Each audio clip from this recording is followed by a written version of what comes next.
마데카솔이나 후시딘, 안티프라민과 같은 연고는 대부분의 가정에서 상비약처럼 구비해 놓아서 이른바 국민연고로 불리우기도 하는데요.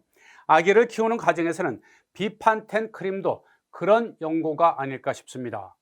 비판텐은 피부 재생 연고로 독일 바이엘 공장 한 곳에서만 생산해 100개국 이상으로 수출될 정도로 크게 인기가 있습니다. 국내에서는 특히 엄마들 사이에서 기저귀 발진 연고로 잘 알려져 있습니다. 하지만 국내에서 사면 독일 현지와 비교해 용량이나 가격 차가 커서 불법 해외 직구나 공동 구매에 나서는 경우가 다반사라고 합니다. 이런 비판텐 크림의 국내 버전 상품이 출시돼서 관심을 모으고 있습니다. 동아제약이 출시한 덱스판테놀 성분의 피부염 치료제 딥판테놀 연고는 비판텐과 성분 함량 등이 같아서 사실상 동일한 제품으로 볼 수 있어 주목받고 있습니다.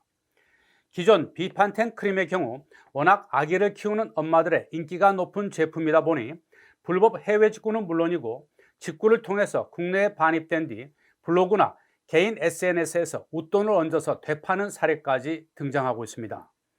이처럼 온라인을 통해 상대적으로 싼 가격에 제품이 불법 유통, 거래되다 보니 정작 약국에서는 판매하는 데 어려움이 적지 않다고 합니다.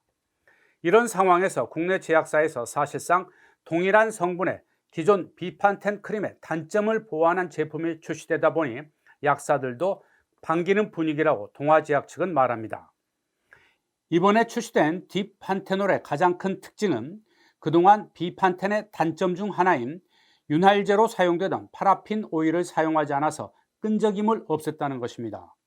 또 비판텐 크림의 경우 사용 과정에서 포장이 쉽게 파손된다는 불만이 많았던 점을 감안해 포장도 튜브 타입으로 만들어서 차별화했다고 합니다. 출시된 지 이제 2달이 된 동아제약의 피부염 치료제 딥판테놀.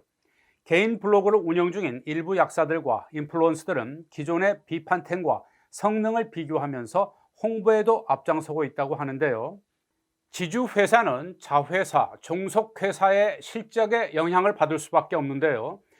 국내 증시에 상장된 제약기업 지주회사는 모두 9곳인데 올해 상반기에 최고의 성적은 어디고 또 올해 상반기에 누가 가장